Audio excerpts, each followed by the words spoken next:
Hello everyone, back tuning into today's second video. Going to have a look at the weather for the next week to 10 days for today's second video.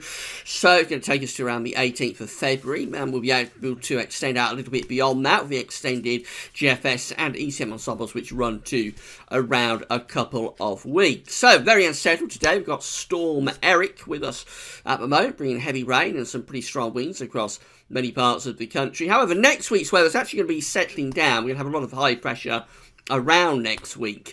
Initially, there's going to be quite a mild area of high pressure, I think. Should bring a reasonable amount of mild weather. As it goes on, it may start to pull in some colder air later next week. Just sort of low-level continental air initially. But we've got to see where that high pressure is going. Will it eventually get itself to somewhere that could produce some genuinely cold late winter weather? Have a look and see what the ECMWF and GFS models are suggesting very shortly. Now, before I do anything else, I'm going to say hello to one of our younger fans. So yesterday, I said hello to Luke Bruce and said that we'd had a donation from Luke Bruce. What I didn't mention is that Luke has been watching the videos with his young daughter Eliza. So I'm going to say hello as well to Eliza Bruce. Eliza is 8 years old and one of our younger fans. Her dad has been telling me that not only does she love watching the weather videos and learning about the weather in weather videos with her dad, she also enjoys reading, and Eliza loves learning the violin as well and playing with her brother Thomas. So I've been hearing all about Eliza, and I'm going to say a big thank you to Eliza as well for watching the weather videos. Can we all say hello to Eliza right now? So hello Eliza, and thanks for watching the weather videos. I hope you've been enjoying them, and just hope you continue to enjoy the weather videos and watching them with your dad. So thank you Eliza for tuning in and keeping an eye on what the weather is doing, and yeah, just have a great time. And thanks very much, Eliza and her dad, Luke, for the donation to Gav's Weather Vids. Right, got some pictures to show you. So the first thing I've got to show you is this one. This has been sent through by, I think it's Erikki Jaeger, and this is in Finland. So pretty deep snow up there in southern Finland, looking very, very cold up there. Some pretty deep snow indeed in the south of Finland. I'm not sure where the exact area is that is, but the snow is laying very thick up there in Finland. And this one was sent through by Mark Eady. So this is showing snow and ice, I think, from earlier in the week at the Three Peaks in on the County Durham-Cumbrian border. So the Three Peaks are the highest point of the Pennines, and they're the Crossfell, the Great Dunfell, and Little Dunfell. The Three Peaks coming together there on the Pennines and looking very, very frozen and very, very cold up there back earlier in the week. So thank you to Mark and Erikki for sending their pictures through.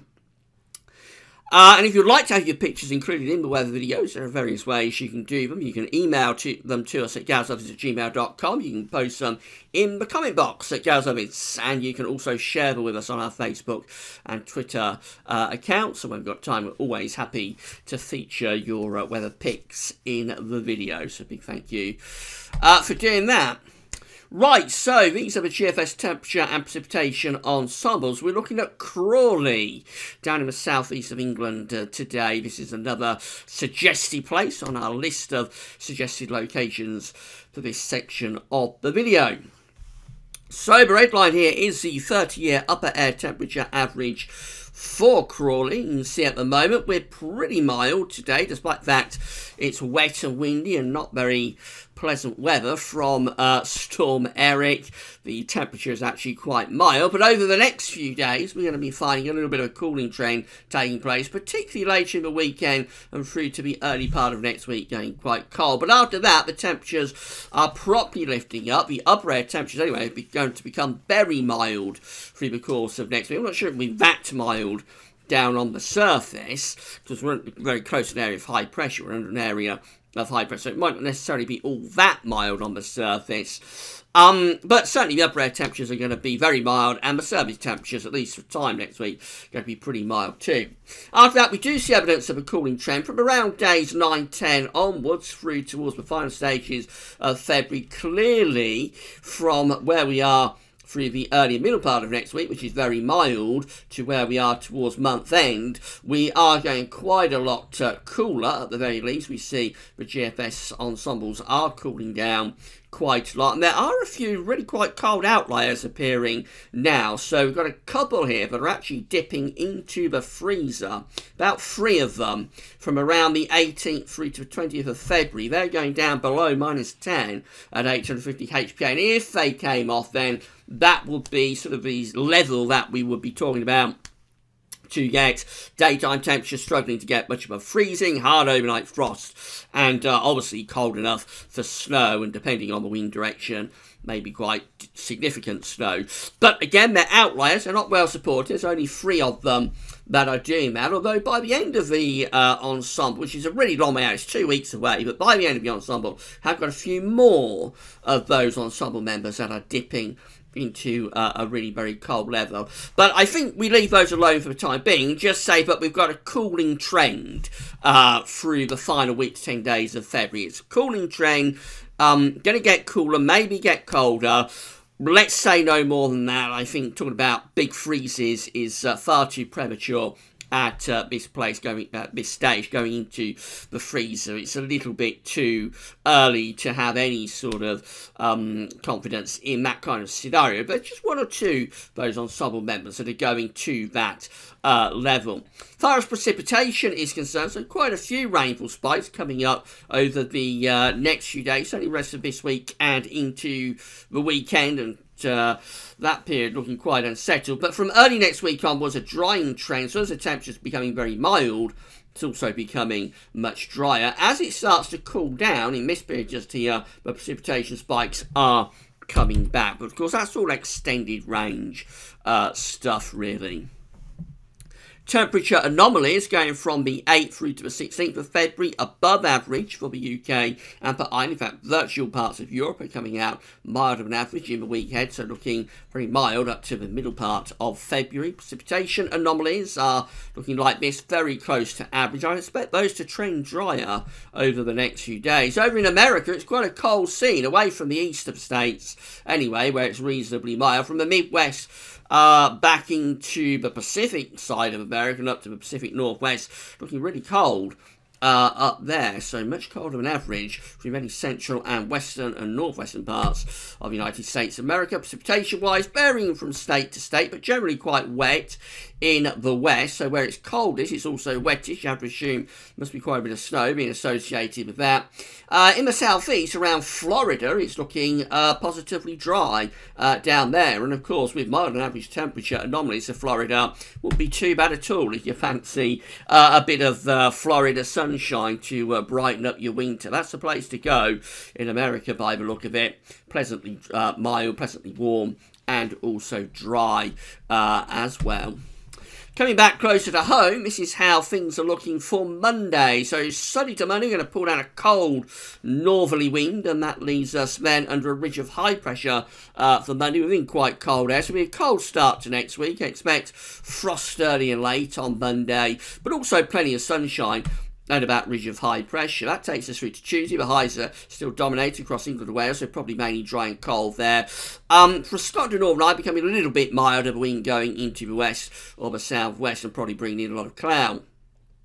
Through the course of next week, this high pressure strengthens across central parts of Europe. So the high is actually centred across Germany on Thursday next week, 14th of February. We're bringing up this southerly wind. Now, of course, if this was summer, this would be a hot scenario. We'd be bringing the wind up out of, well, actually, I suppose go back to North Africa, but let's say we're bringing the wind up from Spain and Portugal and we're passing through France as well. Obviously, if this was in the middle of summer, we'd be talking about temperatures really quite hot. Because it's like late winter, it's not quite as straightforward to say it's going to be mild with this. So certainly for Scotland and western parts of the country, we're in this fairly brisk sort of southerly southwesterly winds. So there it is likely to be quite mild. But for England and Wales, the isobars are very opened out, very spaced out.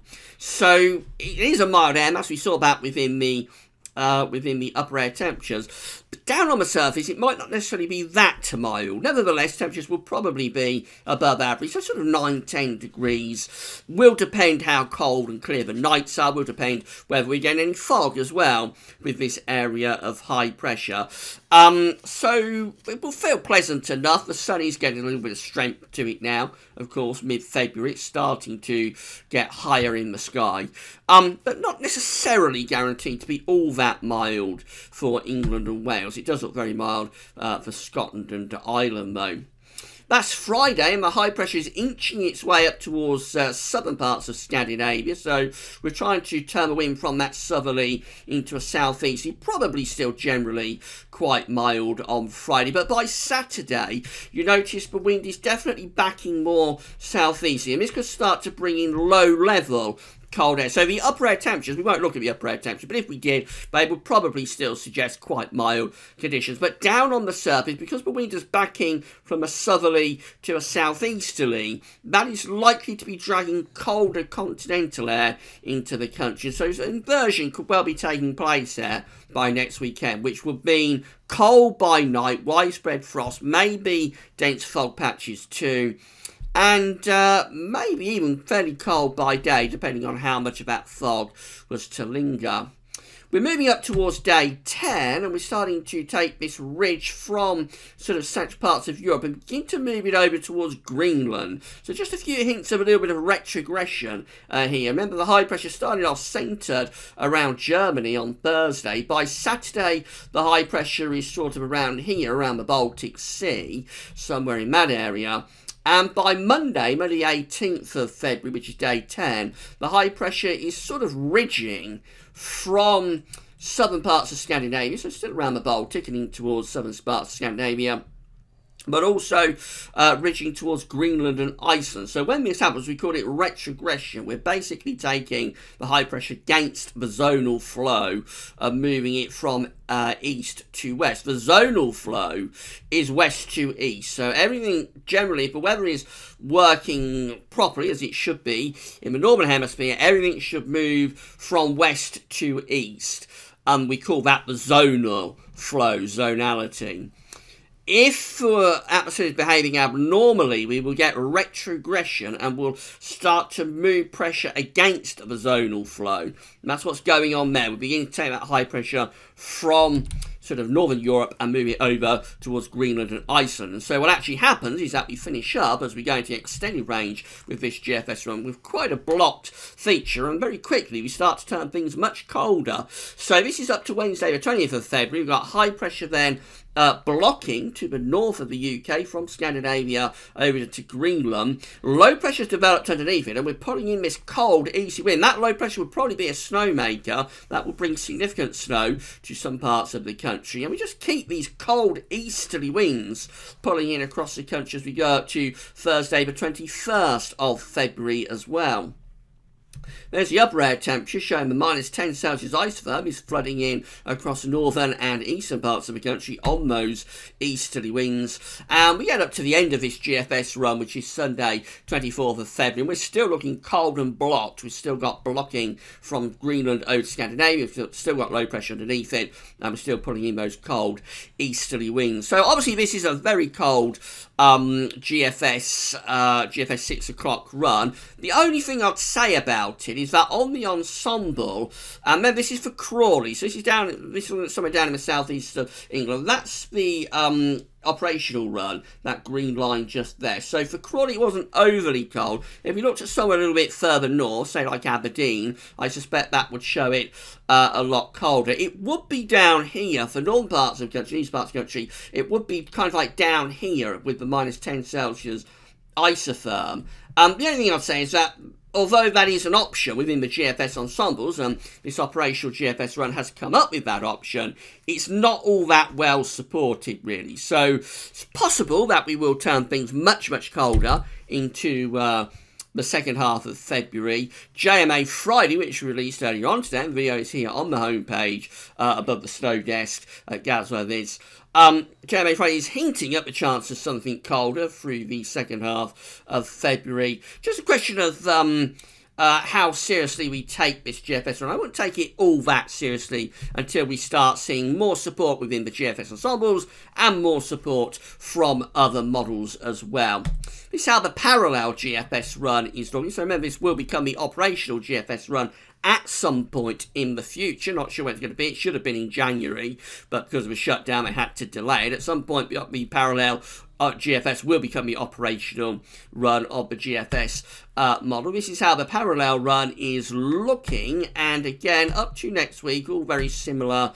So high pressure increasingly taking over, building across central parts of Europe. We initially have this mild southerly wind. By next weekend, we may start to back that into a colder continental southeasterly type flow. We're up to day 10. This is Monday the 18th of February. And we're beginning to raise a little bit of pressure south of Greenland. We're not really getting retrogression, though, on the parallel GFS run. But we do start to raise the heights up towards Greenland and Iceland as we get to 20th of February. We start to pull down somewhat colder air from the north or northeast, although nowhere near as cold as the operational GFS run is. That's how we look as we get to the very end of the parallel GFS run. Generally still quite cold under a ridge of high pressure, but nowhere near as cold as the GFS operational run is. So that GFS operational run pulling in those very cold easterly winds as we get to the final week to 10 days of February does look a little bit on its own, to be honest, a little bit isolated. But we saw within the GFS ensembles, there are a few ensemble members that are going in that direction, so it can't be ruled out, it can't be written off as a non-starter. But the probability of it, at the moment anyway, looks quite low. But of course we will keep a close eye, and it would tie in with what we've been waiting for after that southern stratospheric warming at the end of December. We haven't had any real northern blocking on our side of the pole from that southern stratospheric warming, so it would tie in with that.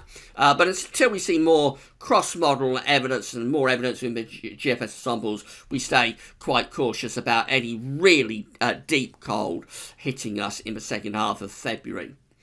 This is how the ECM run is looking. So again, we've got these northerly winds coming down across the country on sunny to Monday. Will be a cold start to next week, and then we have this ridge of high pressure sticking very close to us. We allow some milder air to move around the top of the high into Scotland and Northern Ireland, but for England and Wales, probably quite cold through the first half of next week.